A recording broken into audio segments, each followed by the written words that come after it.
All right, welcome to another episode of Piecing It Together, the podcast where we take a look at a new movie and try to figure out what movies inspired it. And today on the show, we are doing a Breaking It Apart episode. It's been a while since we did one of these. This is for those of you who have just maybe become listeners recently and don't know about it. Breaking It Apart is kind of the opposite of a regular Piecing It Together episode. What we do is we take a look back at a classic and figure out a list of some movies that were inspired by it. And today we are going to be talking about Steven Spielberg's Jaws, which is celebrating its 45th anniversary this weekend. So this is a bona fide classic. I mean, Jaws, it really set so many trends as far as like blockbusters and what a summer movie is and monster movies and Spielberg, and what Spielberg movies are. So there is a lot to talk about. Joining me for this one is Kate, who was on the show just a couple weeks back, and I'm really glad to have her back already so soon. And we had a great conversation. And I'll also be following it up on Monday with a conversation with my mom because she is a huge Jaws fan. She's a fan of anything with a shark in it. And so that's going to be fun. That's coming up on Monday. So before we get into the conversation, I do want to remind you to make sure you're subscribed to Piecing It Together on your podcast app of choice. You can rate and review us over on Apple Podcasts or Podchaser. You can join our Facebook group, Popcorn and Puzzle Pieces. And, just share the show. We always appreciate that. If you're enjoying what you hear, share it. Share it with all your friends. We love it. So let's get into this conversation about Jaws. All right, so it seems like it was just a couple of weeks ago that she was here, but back on the show, we've got Kate. How's it going? You couldn't keep me away. I'm doing well. How about yourself?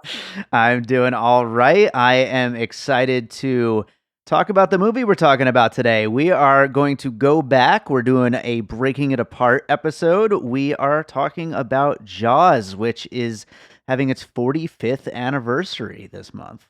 Yeah, and just what a cinematic titan. Whenever I reached out to you, I really wanted to talk about this, and I thought of you immediately because one of my favorite topics when I was studying film was the shark in cinema. And just with the anniversary coming up, I think it's a wonderful thing to be able to kind of look back at Jaws and see the influence that Jaws has had over the years, because it's significant. Oh, yeah.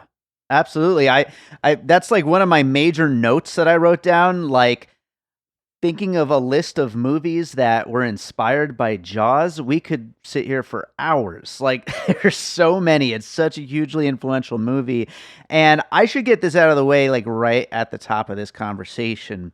I just rewatched it the other day with my mom. And this is one of those movies where it's like, there's absolutely no way I didn't see this as a kid. I'm 100% sure. But as I'm sitting there watching the movie, I'm like, this is like a new movie to me. I haven't seen it in so long. Is this something you revisit a lot? Yeah, so my history with this movie is a long one. My mom was very largely responsible for my film education when I was little, and she loved films like Rosemary's Baby and kind of scary movies, and so she wanted me to enjoy scary movies, and she started me out on Jaws. So I was 8 or 9 whenever, probably like around 8, like I was quite young when I saw this for the first time. And one of my most vivid memories of film is the head that floats out of the shipwreck or Sure. the Missing the eyeball. Yes. And I have this, like, I remember where I was when I saw it for the first time. Like I remember. And so it's a perfect summer film. And here in Austin, we do the Jaws on the Water event through the Alamo Draft House. So it's almost a summer tradition to go out and float on the water and watch Jaws. And then just loving sharks in cinema and spending so much time with that in college. Like I have seen Jaws many times. Nice. Yeah. Speaking of moms, I actually recorded a little 10-minute bonus conversation with my mom after we finished watching. So that'll be coming up on the show after this episode airs. So. Oh, how fun. Yeah, it's a fun talk. But why don't we start jumping into some pieces? And of course, with breaking it apart, puzzle pieces has a little bit of a different meaning. We're looking forward at movies that were inspired by Jaws. But what do you got for your first piece? I have Tremors. Nice. So probably a little bit of kind of a opposite polar end situation. But one thing that is present in Jaws that is also present in Tremors is the hidden nature of the monster. Mm-hmm. And I mean, that's one of the most compelling things about Jaws when you're watching it is that so much of the shark is hidden. You don't really get a good look at it until the very end. Mm-hmm. And if you study musical composition at all, you will see throughout the score for this film that the shark's presence is very attached to the music. Sure. So there is no visual cue, but it's all there. You feel that presence, you hear that music change. And so for Tremors, you get very much the same thing where for most of the film, it's this mysterious, unseen threat, below the surface in a very different way than we see in Jaws and, bringing a ragtag team together to take a monster down. It's a Sure. classic story. Yeah, absolutely. And, as a composer myself, I mean, that is absolutely right. Like when I get a film, I tend to work in horror a lot with the stuff that I work on. And when I get a film and, it's my job to create music for it and they send me the film with no music, there's no tension, there's no scariness, to anything happening. It's just, oh, here's an empty room and nothing is happening. And it's my job to kind of elevate that. And so John Williams here, I mean, just absolutely the master when it comes to that. Absolutely. Like Yeah. probably his most iconic work or part of it. Yeah, definitely one of his top for sure. So I'm going to continue on with what I think is probably going to be the most obvious piece on my list. And I don't always point to a director to another movie by a director, but I had to bring up Jurassic Park as a puzzle piece Oh, here. yeah. I mean, Spielberg is clearly returning to the summer blockbuster, monster flick with the exciting creatures. It's just a big thrill ride, lots of jokes peppered throughout, all this big cast of characters who are separate people, but they all kind of come together to save the day kind of thing. And it's just the perfect setup for a blockbuster. And maybe it's nostalgia for me, but Jurassic Park to me is the better, more perfect movie for me personally. But I know most people, especially people who grew up at the time when Jaws was out, would probably say that's the much better movie. I think it's arguable either way, but certainly Spielberg is working in the same realm in both of these. Oh yeah, and I think that's a really perfect step forward. Going from Jaws to Jurassic Park, Hmm. because Jurassic Park had special effects and capabilities that still just hold up so beautifully today. And so I agree with you 100% that there's so much that the film shares. And I think your love of it can come from a variety of places. Like, what do you want out of your monster? Hmm. What do you want it to say? So, yeah, I love Jurassic Park. For me, they're a perfect double feature. Oh yeah, absolutely. I actually that's really true. I would love, with theaters, slowly starting to open up. I mean, I'm not ready to go back yet at the time of recording, but once we are ready to go back, I would love to see that double feature in the theater. Absolutely. So since we're going a little Jurassic, I can Hmm. jump forward to The Meg, Nice. a very recent entry on this list. So something that all three films, Jurassic Park, Jaws, and The Meg, have in common is they both come from literary source material. Hmm. So, Jaws was a novel back in the 70s. Jurassic Park was, of course, Michael Crichton's big piece. And then The Meg comes from a series of books by Steve Alten. I believe that the first Meg book came out in the 90s, mid to late 90s. I'll double check on that. Hmm. So, what The Meg does is it kind of straddles those two films in that it is a ancient Jurassic shark Hmm.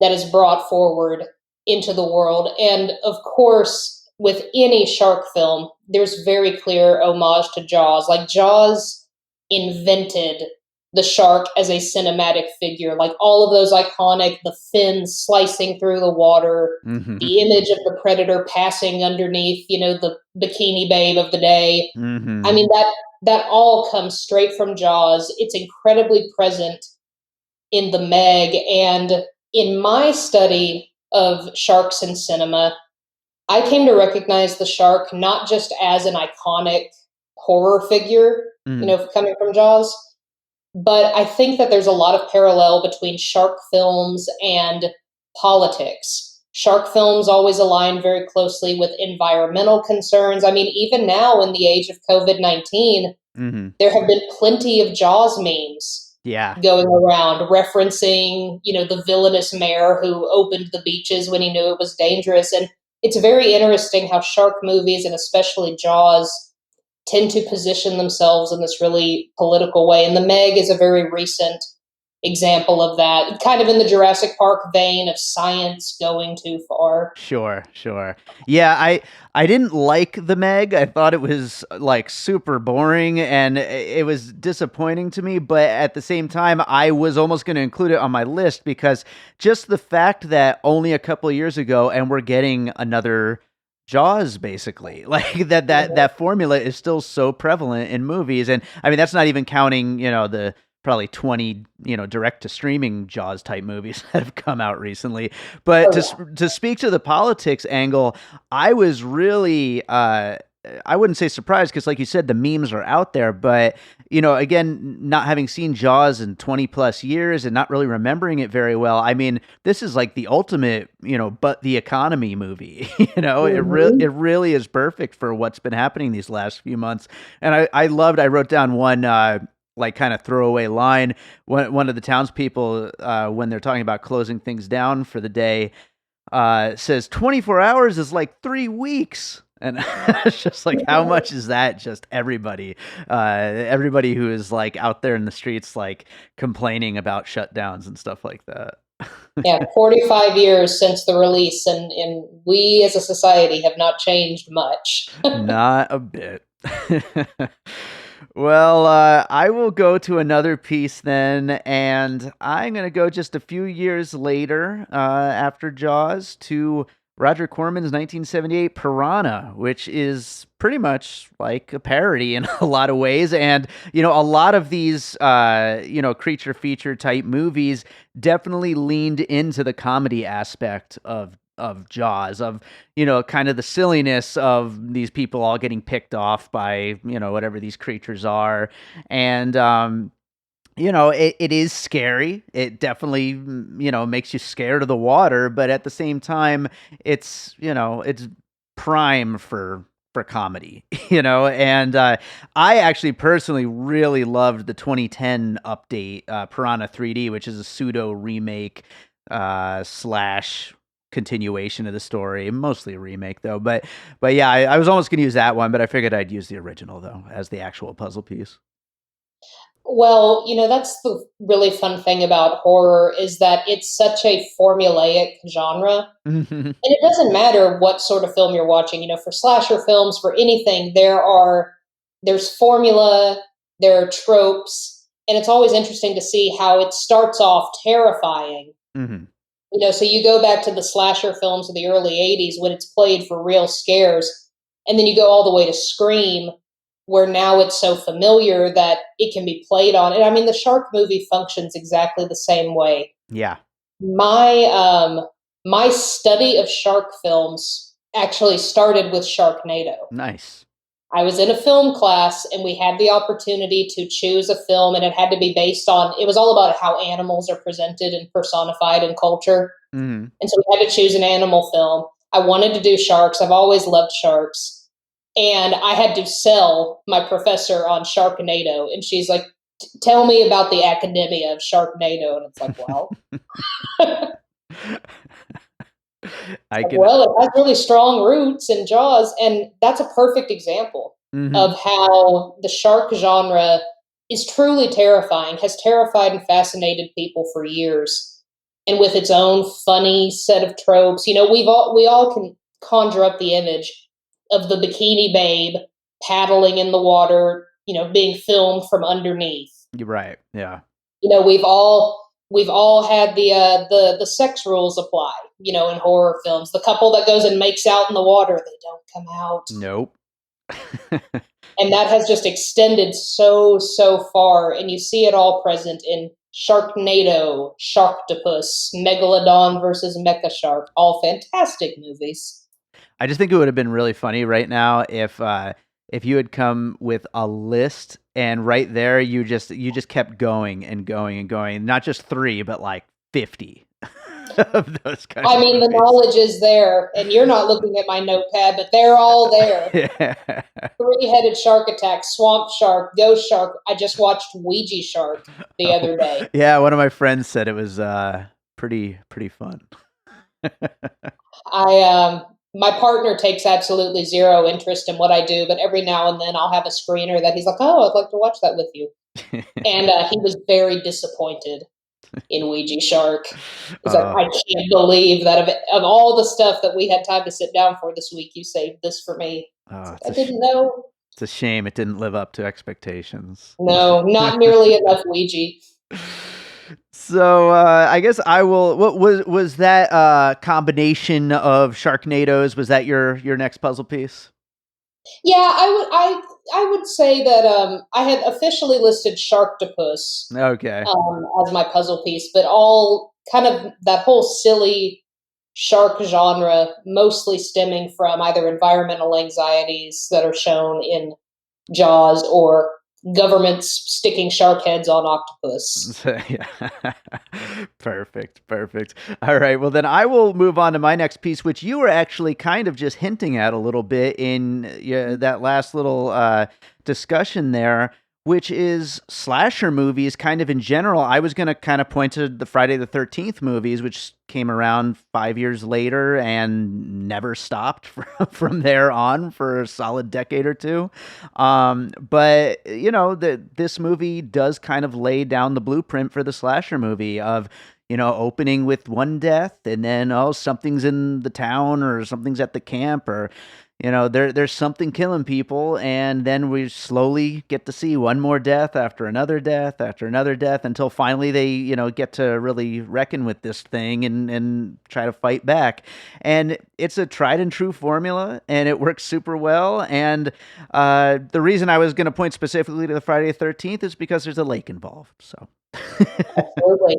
So what do you have for your next piece? I've got 3 left that I know I want to talk about, but a kind of quick jump over to sort of follow with your, Jaws. Jaws is a flexible film. It doesn't have to just function in terms of creature features and shark horror specifically. Alien.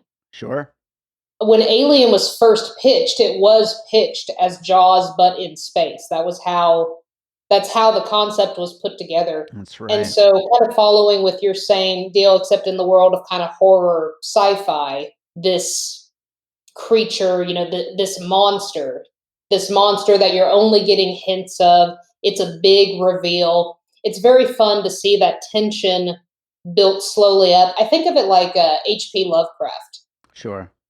Anytime you read a Lovecraft story, the description is, and the monster was, it was horrible. And you're like, what does it look like? It's terrible, believe me. And just that playing with the human imagination, it's something that Jaws does really, really well. I mean, any great monster piece, whatever incarnation you find it in, that is a crucial element. And I think Jaws is the OG. For sure. Absolutely. In terms of really perfecting that. I think another element of Alien that I think is a good parallel with Jaws is they're both stories that could have gone big, send in the military and, all kinds of stuff, but they're kept in, tight quarters with, just a few characters that are fighting back and, keeping it more of a small scale story. And I think that is part of the reason that Jaws has endured the way that it has, because, these big shoot 'em up, I think about kaiju films. Sure. Where it's the world v. Godzilla. Yeah. You remember the monster, but the film just kind of hits, as a big action piece. With Jaws, the characters are incredibly memorable. We Mm-hmm. all remember the mayor. We remember the chief. It's this great contained area, and another place where the score plays with musical cues a lot. Every character has a distinct theme, and it's very cool to musically hear that mesh together. Yeah, they do such a great job with that in this. So I will jump to another piece here. And I think, this one honestly probably could have just, been right there with like Jurassic Park or something like that. But I got it on my list, so I'm going to bring it up. And that is Independence Day, a movie that I Oh, personally love so much. I just think it's so much fun. It's the most ridiculous summer blockbuster. And I think it's like it marks the evolution of the summer blockbuster, which of course Jaws is basically giving credit for pretty much starting. And mm, I think Independence Day kind of took it to another level, kind of, and everything since, every major summer blockbuster since has kind of been doing the Independence Day thing in a lot of ways. And really, it is the same thing. It's that cast of everyman characters who all end up having to come together to save the day from this big threat. And you get the thrills and the jokes and the action, and it's everything you expect from a summer blockbuster, just all rolled into a big, huge package.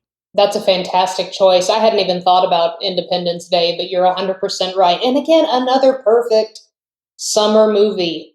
Yeah. Your triple feature of Jaws, Jurassic Park, and then Independence Day. I'm down. Okay, So, what do you got next? And I'm just realizing now I have one more piece, and after this, and I probably should have used it earlier on. It's not exactly a go out on a bang one, but regardless, what do you got for your we'll next fix it in piece? post. Yeah. We'll move it around. So this next film that I'm thinking of, kind of, I see it as a turning point, sort of the scream of the shark genre, where we're going from sincere terror to all the way up to Sharknado. But Deep Hmm. Blue Sea. Oh, nice. Deep Blue Sea. That was another film that I saw at way too young of an age. Loved Deep Blue Sea. It takes the shark, something that and I've got to try to find the best way to just not go off on a Bruce the Shark from Jaws tangent. Sure. The really cool thing about Jaws and all the subsequent sequels, if you've seen the Jaws sequels, Hmm. is that the shark gets smarter, and the shark has there's Jaws the Revenge, which is a movie. And somehow the shark can track the family across the world and all that. My mom made me watch the opening kill scene of that after we finished watching the first Jaws. She was like, "You've got to see this before you head home." Oh man, it's such a fun movie. All those sequels are fun. Yeah. And I love how, and I'm lumping this all in with Jaws, but it really is kind of the Jaws franchise. Hmm. Taking that sincere horror of just a very natural, man versus predator classic story, and then being able to build off of that villain and make the shark a more interesting character, giving you slightly different stories. And Deep Blue Sea really kind of takes that whole concept and condenses it, Hmm. where it's these big predator sharks. It's presented in a really interesting way, but there's the little twist of, oh, the sharks are smarter. The military's been experimenting on sharks and now they're geniuses. Yeah. And that combination of human innovation and then nature's killing machine. And ever since Deep Blue Sea, that has been super prevalent within the shark genre. We've kind of moved. I'm thinking back on all my shark films, and with the exception of like Shark Night 3D, most shark films have taken that direction of the enhanced shark. Shark Night 3D just has sharks in a lake. Hmm. Um, that's a movie too. And it's 3D, so it's And got it's that. 3D, not good 3D, but it is. So yeah, I like to think of Deep Blue Sea as the scream of shark cinema, pulling from what Jaws did with the entire franchise.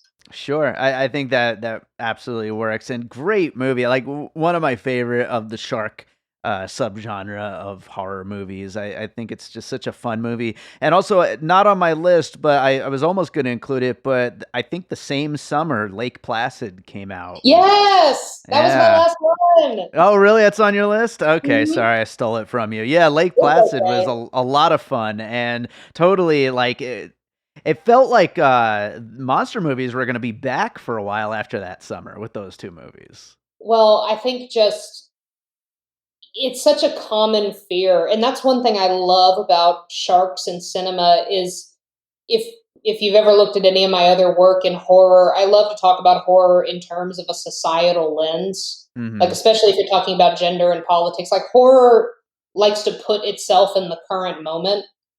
What I love about shark cinema is that even though it manages to stay very current and very political, in my opinion, it always goes back to the most basic fear, the most basic formula of what scares us. And I think sharks are really uniquely positioned that way. Yeah.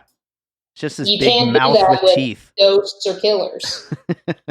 Yeah, they're just perfectly scary. They were just Mhm. made that way. It's crazy.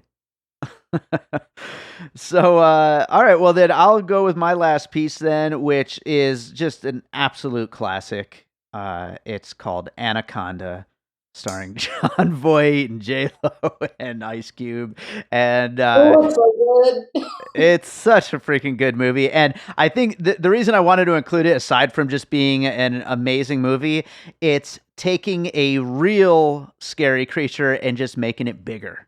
It's the Yep. biggest one of that creature. It's not like you said, a lot of these movies nowadays, they're like somehow science fiction enhanced or whatever and all this stuff. No, this is just a big one, you know? Yeah. A big old snake, big old shark. It needs no further introduction. That's right. Yeah, I absolutely love that movie, and I think I'm due for a revisiting. I haven't seen that in almost as long as I hadn't seen Jaws, but I loved it back in the day. So much Yeah. fun. So you know what? And I'm gonna just throw in one quick last minute addition that I hadn't thought of including, but I think it's worth mentioning, and that is last year's Crawl, which was a fantastic movie with the alligators set in Florida during a storm, and it just Mhm. amps up that whole fear factor of just nature's killing machines coming at you, and there's just nothing you could do about it. Like fighting back is just it's survive or simply don't. You're going to get eaten. Mhm. Yeah. I love that you mentioned crawl because an offshoot of my shark obsession is the shark as a harbinger of environmental anxieties. Mm. And remember, I had to pitch this to a film professor, and it's like, no, like sharks embody man's inability to control the sea, and Sure. it's all about our trying to dominate a realm we don't belong in, and then following through to films like Sharknado, and I think there's like a shark tsunami movie as well, stuff like that. We're in sort of an environmental crisis where there is a lot of anxiety at the individual and global level of what our impact on the earth has been Yeah. and what retribution will come from nature. And so it's kind of fun to play with the idea of a superstorm that brings nature's greatest killing machine right to your door, be it a Mhm. sharknado or a hurricane that brings the gators into your house. Like, I love this moment that we're in of like combining the natural disaster and the creature feature. Yeah. Kind of like nature's come back and it's going to bite you in the ass. Yeah, absolutely. I completely agree. I think it's so ripe for these kinds of movies, and I that's part of the reason I love Crawls because it did it, on a I don't want to talk bad about our beloved B movies or anything like that. They're great and they serve a purpose, but it did it on a little bit of an elevated level, which is what I loved about it so much. Hmm. Yeah. So to do the finished puzzle here, the movies we talked about while talking about Jaws included Tremors, Jurassic Park, The Meg, Piranha, and Piranha 3D, Sharknado, Sharktopus, and a whole lot of other movies like that. Friday the 13th and similar slashers, Alien, Independence Day, Deep Blue Sea, Lake Placid, Anaconda, and Crawl. So I think it's pretty clear that, the creature feature, the horror movie, the summer blockbuster, I mean, there's so many like subgenres here that all have gotten so much influence from this movie. I mean, it's a classic for a reason. Absolutely. Just a titan. It's what movies are about. Yeah, absolutely. I almost feel bad that I hadn't seen it in so long. I definitely hope to watch it again sometime soon. Do you have any final thoughts about Jaws that we didn't really get to or anything? It's such a wonderful gateway piece. Like I mentioned at the outset, my experience with Jaws was as an opening to a lifetime of watching horror through my mother. Mm-hmm. Jaws is very scary, but it's the sort of accessible scary that has a lot of mainstream appeal. You don't have to go deep horror community to find something really enjoyable in this movie. Mm-hmm. And so that's how I love to think about it. It is a fantastic film to show to, especially to young people, to get them interested not just in film but in horror. Sure. No, I think absolutely. I think it's also, maybe for some people whose film knowledge doesn't extend too far back before the 90s, I think it's a good pre-80s movie to send them to, because it's just so much fun, and they're not going to really be missing a lot that that modern films maybe give them that they aren't usually seeing in earlier films. And I'm certainly one of those people. My pre-80s or 70s film knowledge doesn't stack up to what I know since then, and it was a very easy and fun watch, that's for sure. Yeah. One last thought I just wanted to throw out there is, I don't know if it's even a real movie or not, but Tommy Wiseau has the movie called Big Shark supposedly in development, and I really look forward to that.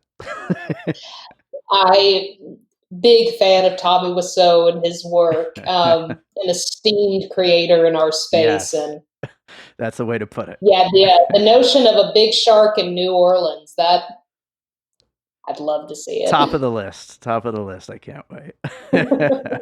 Well, do you have any other movie you watched recently you'd like to recommend to our listeners, Kate? Shirley came out very recently. I believe it's streaming on Hulu now and available to rent elsewhere. Shirley is really, really fantastic. When I was last here, we talked about The Vast of Night. It was upcoming when you and I last spoke. It is now available on Amazon Prime. That's another fantastic example of just classic ideas of cinema being beautifully portrayed in the contemporary. So I really recommend that.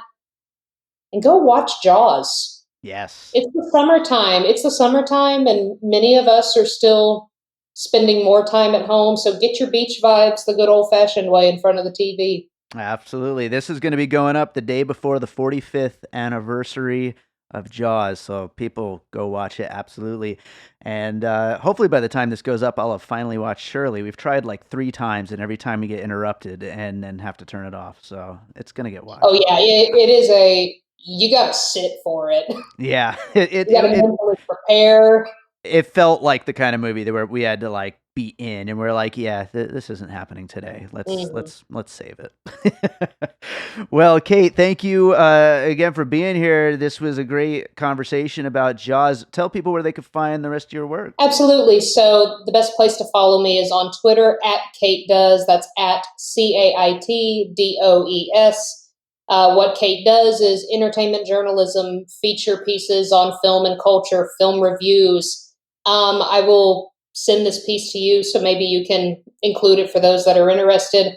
I've written about sharks and environmental anxieties before, last summer for Film Inquiry. It's one of my favorite pieces. So if you are curious about going deeper into that, there I do have references for you.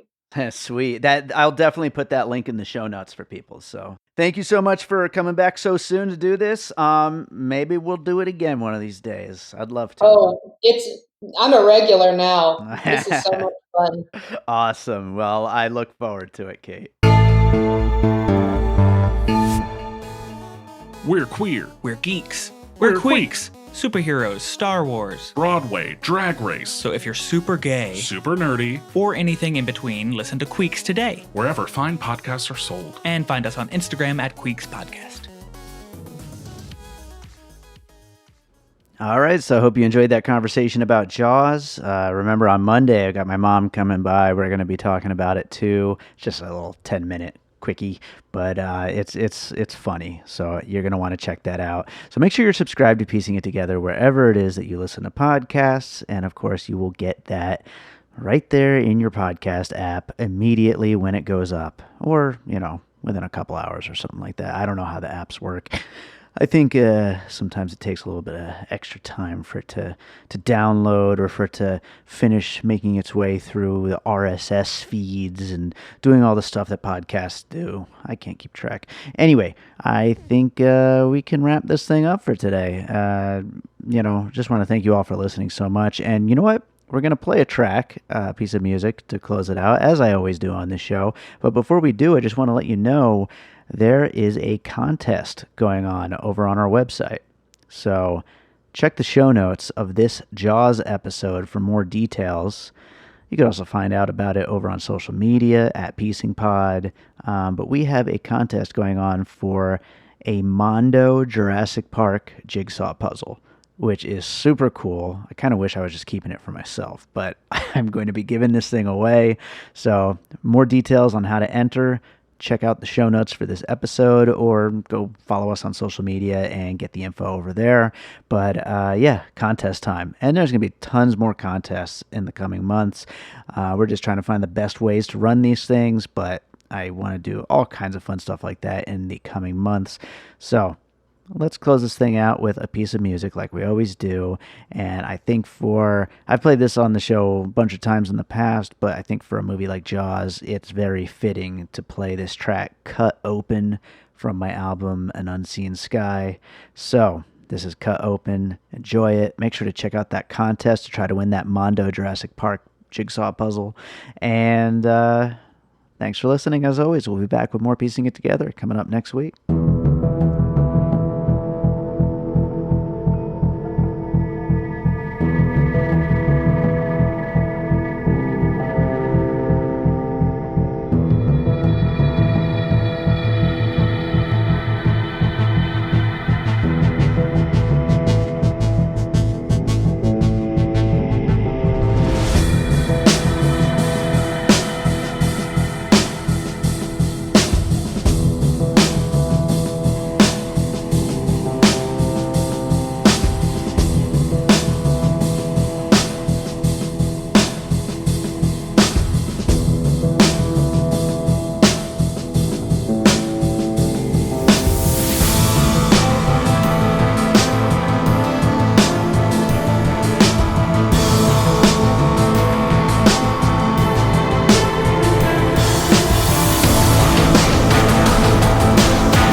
an All Points West production, produced by David Rosen in Las Vegas.